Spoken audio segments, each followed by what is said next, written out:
Alright, today I'm working on the actual diff rebuild portion of this whole shebang. I'm just using a bushing driver. It's part of this 52-piece kit that I use. This is really nice. It actually comes in handy a lot, especially for doing transmission work or bushings or stuff like that. So I'm just going to try to tap this thing out of here, this front one.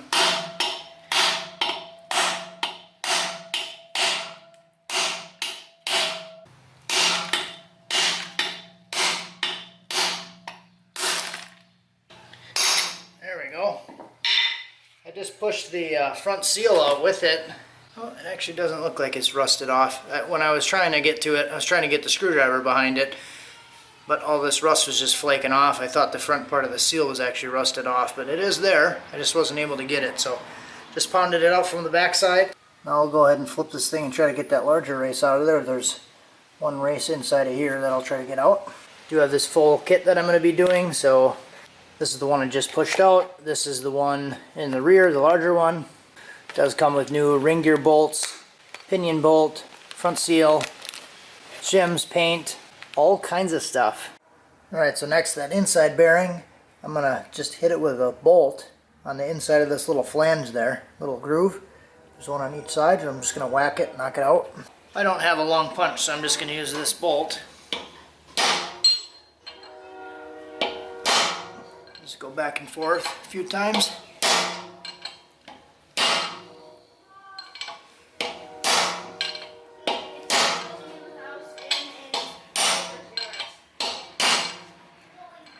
Pretty close.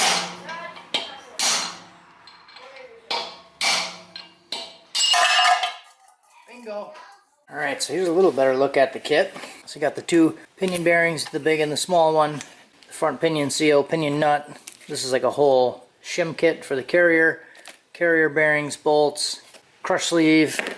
So that's what we're doing. I'm going to be installing this on the Eaton TrueTrac, and I have a 308 gear that I'm going to be putting in this. Alright, so here it is right here. I ended up finding this on the marketplace for like $50, I think it was, 40 or 50. 308 gear. And I found this on Marketplace, and the guy had his own shop, and he did transmissions and all kinds of stuff. Asked me what I was using a 308 gear for, so I told him my combination. And for those who don't know, it's using a Nissan 6-speed transmission. And using the 308 gear with the Nissan transmission gearing is supposed to be close to T56 gearing with a 410. So that's kind of what I'm shooting for, and I explained that to him, and then it started this really long conversation. It was actually a really nice long conversation with the guy. We talked about transmission building and race cars, and he had a race car in the shop, and it was just one of those conversations that flow, and then you realize an hour and a half later you've got to cut yourselves off because you still got stuff to do. So glad I found that, glad I met the guy. So we're going to throw this thing in there. Alright, so I'm going to go ahead and start to press this bearing in, or drive it in, or the bearing race. I don't have in this kit, the second largest one I have is just big enough to go on the flat edge there. The largest one is a little bit too big. So what I think I'm going to do is use the old race to get it started.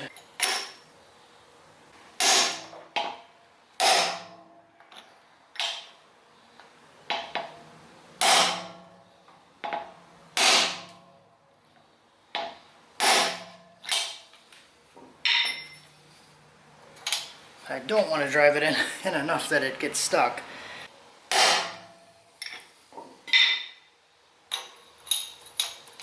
Yeah, that one felt like it was starting to wedge a little bit. So I'll go ahead and try this. I'll take a few thousandths off the outer edge of that old race, and then I should be able to use that to finish driving it in.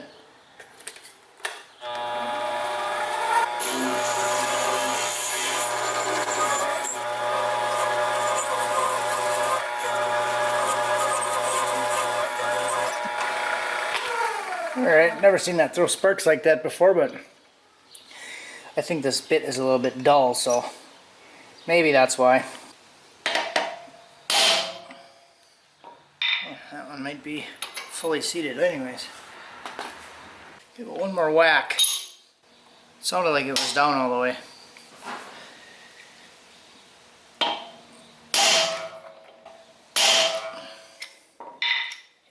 think that's all the way.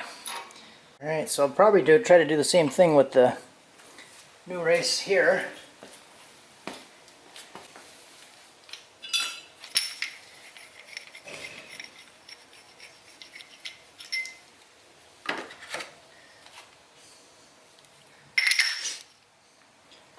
Use the large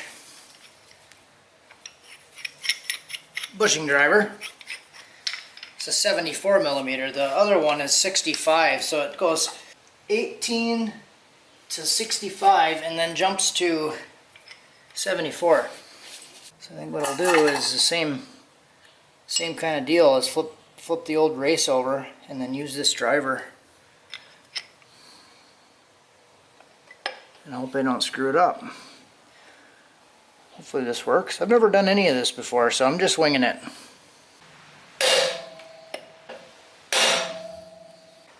So yeah, because I've never done any of this before, if you have better techniques or a better understanding of this, feel free to leave it in the comments and give some tips. So I'm sure other people will watch this that haven't done it before. And then I'll be able to go back and read the comments and be like, oh yeah, I should have did that. A smart idea would have probably been to not do the bearings.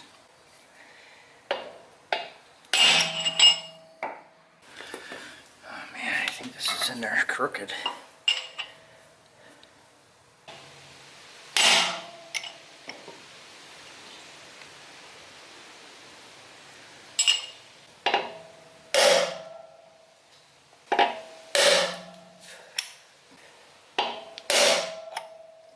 Now we're getting somewhere. It was a little crooked in there. Whoops.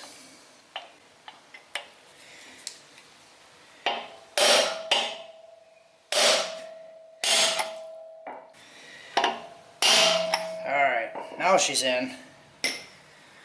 So next I'll be putting on the ring gear. I did just thread some bolts in to hold it up there and then mark 2 spots where the bolt holes are so I can line it up. I'm going to throw the ring gear in the oven for a little bit, warm it up, and then slide it on because it does have a slate press fit. So I'm just going to warm it up and set it on top.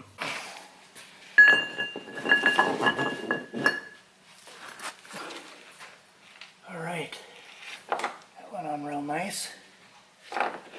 Be pretty close.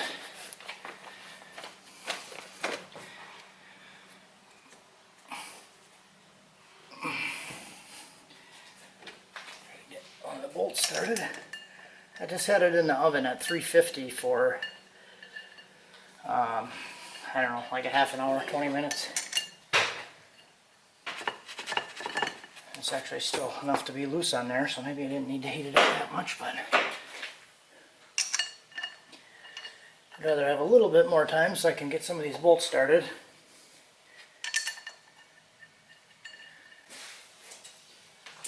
I'll just let this cool down and then it should clamp it decent.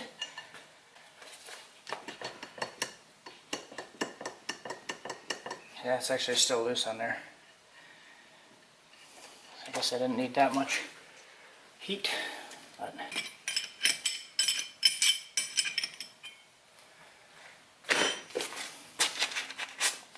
alright, all good. Alright, so I'm going to go ahead and smash the carrier bearing on using a 53 millimeter driver.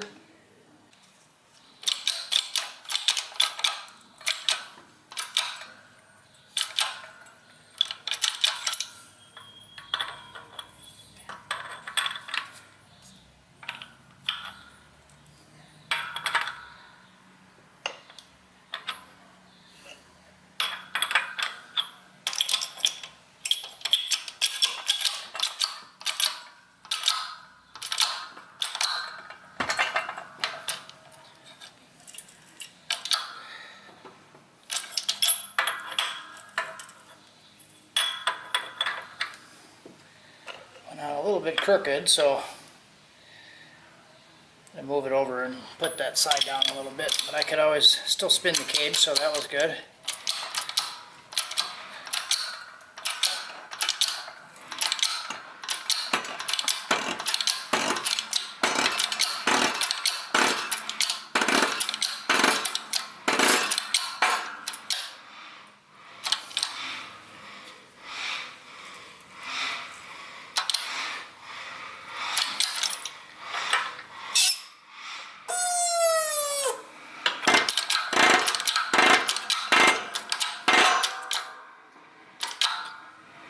Alright, and then I'm going to torque these while this is tight in here. Alright, so I do have some shims down here. I have 30 thousandths worth of shims. And I'm going to press this thing down, make sure that the cage still spins free. I actually have a wastegate dump pipe flange down here, this tube, and then another wastegate flange. And that's what I'm using to press this down.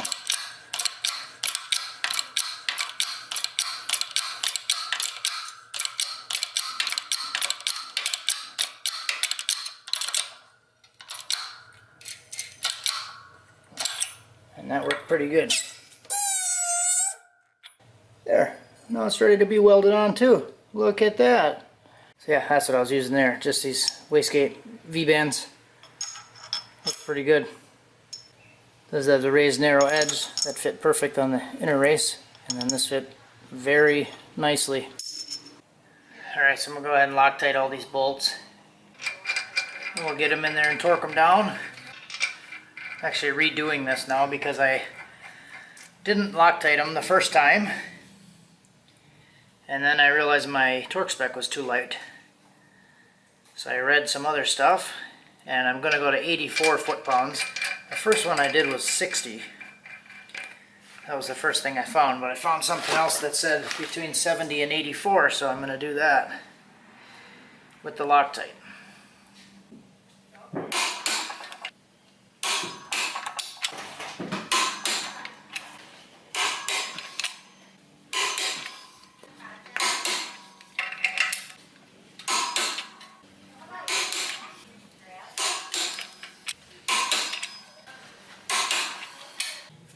Alright, so I'm going to go ahead and put the pinion in. I do have the crush sleeve on there. Put it in from the back side. Put the other bearing in. Put the oil slinger on. Pinion flange, and then I'm just going to reuse the old nut for now. And I'll tighten this up until I don't have any play on the pinion.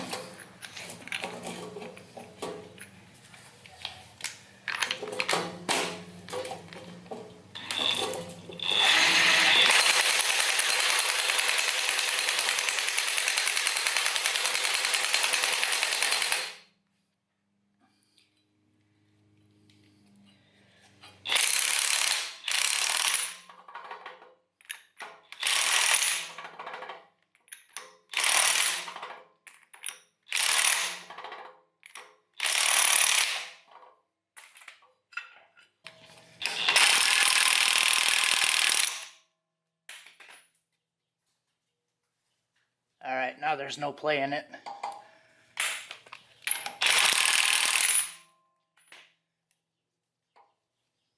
Alrighty guys, well I was going to show setting the pinion preload, but I kind of did it on accident and got it to where it needs to be. So I did buy this crappy little bracket on Amazon, which was a bad decision. It didn't fit right. You can see that one is cut out of it. I actually had to cut the section out to fit the bolts on, and then it's blocked by the flange, so it didn't really work that good. So don't buy that thing.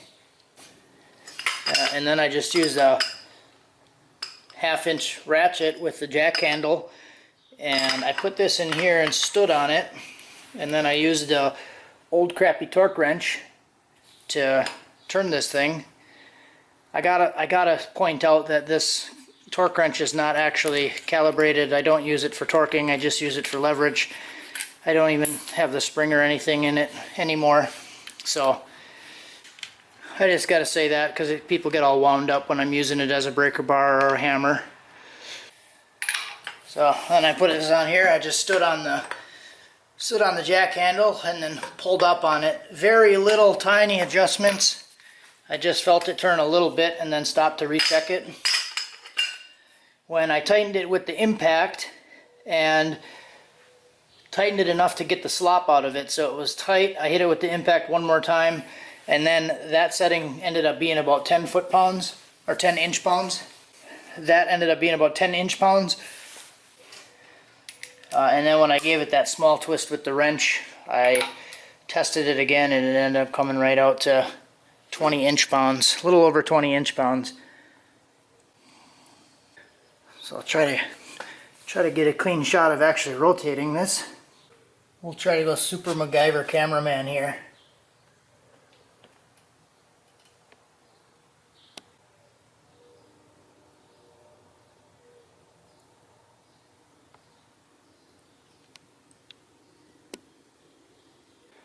Are you dizzy yet? Okay, so I'm going to start with the factory shims, and we're going to go with that. I don't think that's even going to fit. Alright, so after fumbling around with some shims a little bit, I did get one set up in here. I tried the driver's side shim, the factory shim, and then filling this side, and then with the driver's side shim in there, the factory driver's side shim in there, there was no play at all in the gear, and it was really tight. This setup, I tried the factory passenger side and then filled the driver's side, and I'm left with quite a bit of motion here. This is actually in millimeters, so we got to do a little conversion, but this goes one full revolution. This is like 1.1 millimeters. So this is quite a bit of movement. So if I do the conversion of 1.1 millimeters divided by 25.4 to bring it to inches, it's like 43 thousandths. So that's too much. I'm going to be shooting for around 10 to 15 thousandths. So 10 thousandths times 25.4 is going to be 0.254 millimeters. So, oh man, I just bumped it. So that's going to be to about here. 25.4, probably around like 30 to 40. That's around where we're going to need to be. So 25 would be 10 thousandths, 50 would be 20 thousandths. So we're going to bring it to probably, I don't know, maybe around 30. We'll try to get something like that. So now what I'll do is unbolt these caps, pull the whole assembly out, and then I'm going to try to add some shimming to this side and then bring it farther this way.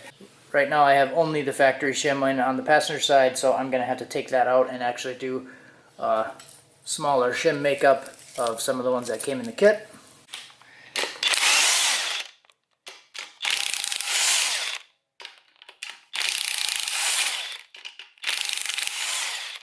Alright, so I'll take the caps off. I'm going to leave them on driver and passenger side.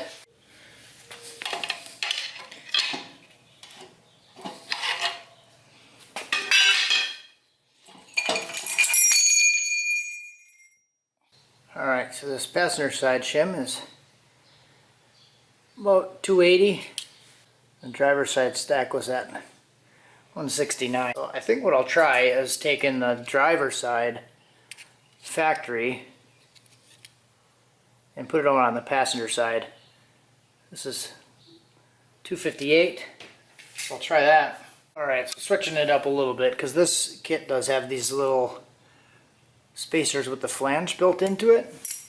And then when the outer bearing race is on, it actually hooks it in nice and holds it into place. So I am going to use both of those. So what I ended up doing was taking about 22 thousandths off the passenger side, and I'm adding it to the driver's side. I'll go from there. And I'm also setting it up this way where I have the flanged one, a thinner spacer, and then an outer thicker one. Same on the driver's side where I have the flange spacer, a thin one, and then a thick one on the outside. Alright, so let's try this.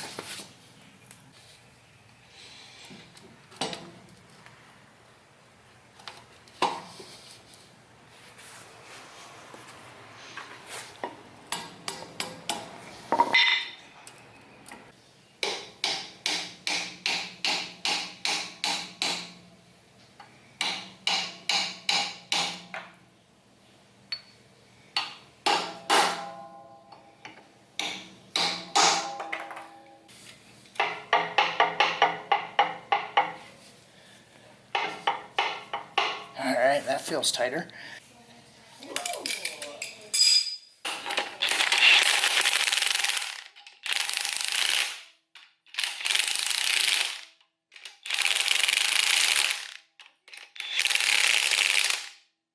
Alright, so this adjustment we got about 70 on here, so that's probably about 35 thousandths. So what I'll do, I want to take like another 35 off of that, or 40 off of that. It went from about 110 to 70, so I want to take about another 40 off. So maybe I'll move it another 20 thousandths over and go from there.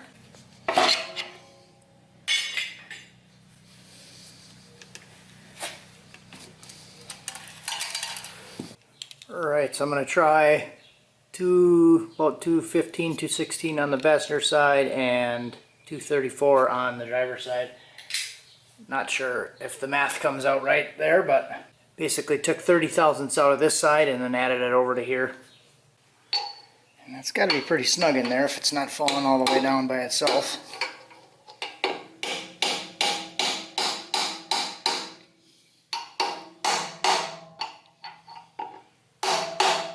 Alright, we're going to try this one again. That pack was a little too tight. So I took 15 thousandths out of the driver's side now.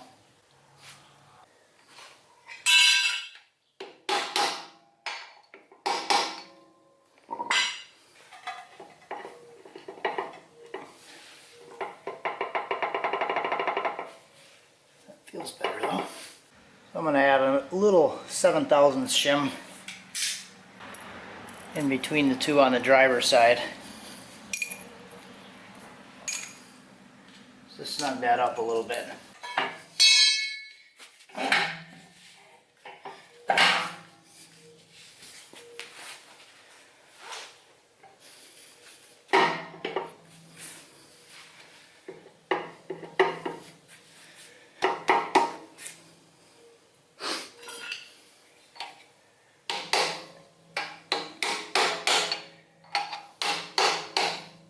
Even with that little 7 thousandths shim in there, I have play in the pinion, but I can't actually get it to rock.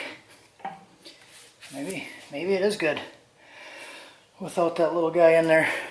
Alright, so I took the 7 thousandths shim out. I'm going to put a 4 thousandths shim in there and see if that can go from, I'm trying to get it between where it just like falls in and out, or it's a little bit snug. Or before it was a little too tight where I couldn't even turn this, but I don't want it to be like so loose that it's just like falling out of here.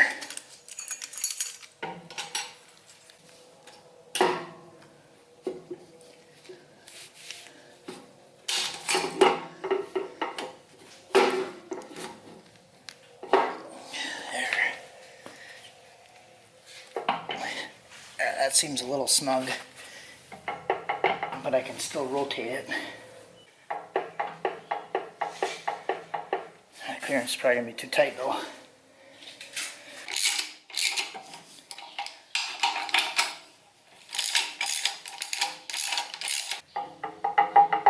Do have a little play. It does rotate. I can move it back and forth by hand.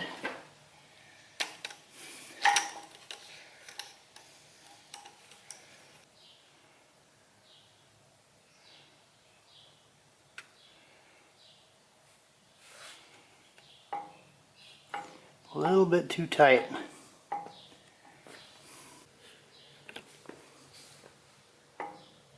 Now it only moves about 15 and here, so that's about 7 thousandths. So I'm going to try to move that 4 thousandths shim over to the passenger side and we'll see what that does. Alright, I think I'm getting it to where I want it now. So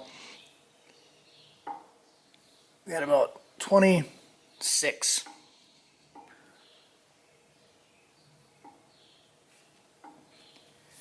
So I did start keeping track of what I was doing. So I had a 217 here, 225 on the passenger side, and it was at 7 thousandths, but I don't know if that was accurate. And I say that because I added 12 thousandths, then I subtracted 7. When I added the 12, I basically added 12, subtracted 12 over here, just shifted it over. I got 17 thousandths, and then I subtracted 7, and then I got 14, and then I subtracted another 7, and I ended up at 223, which is less than where I started here, but I have more backlash. So it's at 10 thousandths now.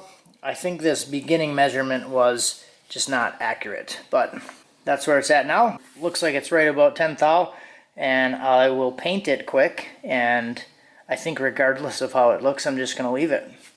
but we'll do it anyways. Give it a little paint-a-roo. I just think for all the messing around it would take to actually, you know, readjust it and redo the pinion shim and all that stuff, I'm probably just gonna leave it, because I'm really, like, reality is I'm not gonna go through all that, pull the pinion back out. But for the sake of doing this, and then I'll post it all over Facebook groups and be like, hey guys, what do you think of my pattern? Alright, so I'm gonna hold.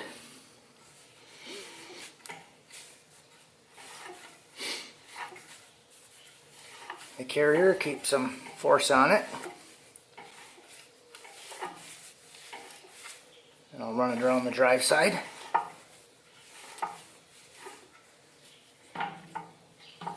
I'll run it around the coast side.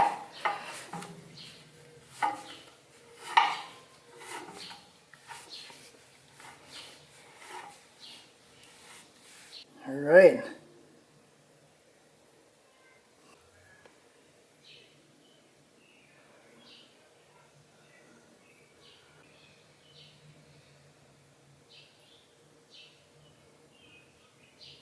So you have to let me know what you think. I don't really know a whole lot about it, but I'm gonna leave it either way. Alright, so I did actually run another pattern, and I did make an adjustment. I gave it a little bit more backlash, because the pattern on the drive side and the coast side was a little bit towards the toe end.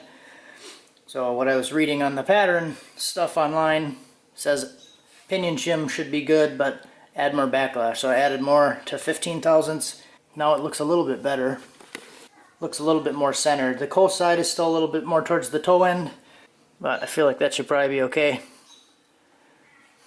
And I guess I don't really know, like, what would be better, a better looking pattern but more backlash, or 10 thousandths backlash, less backlash, but the pattern's a little more in towards the toe end of the drive side. So I did also see something that said competition pattern, which was more on the toe end on the drive side, which would be less backlash in this situation. But I'm guessing that's probably something more for racing or something like that, but I think this should be okay. 30 thousandths pinion shim and then 14 thousandths backlash, that should be fine. I'm not going to adjust it any further than this. I just have to torque down the caps.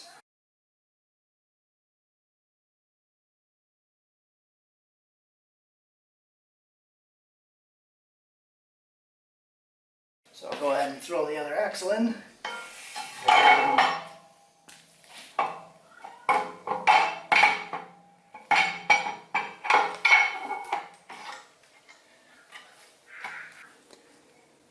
And I'll toss in the other C-clip. And this TrueTrac does come with axle spacers. So I'm wondering if this is just a guess and check. It doesn't really say on the instructions, it just says that these are axle spacers. So I'm guessing that one is not the right size. They can't get it to fall in. I'll try the other one.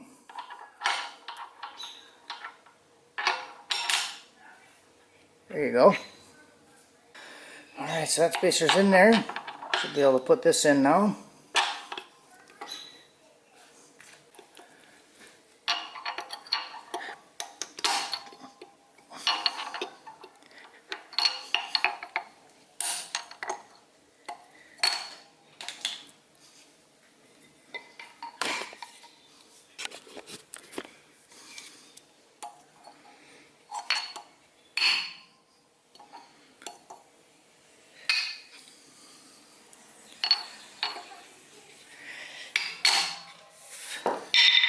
It's a tough snap ring.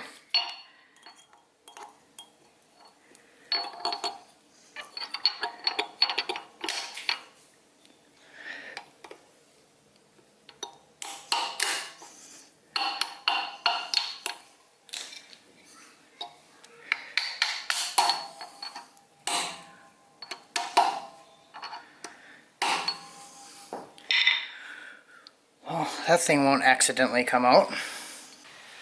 So I'm going to try something a little different with this. The instructions on the right stuff say to hand tighten it and like wait for an hour.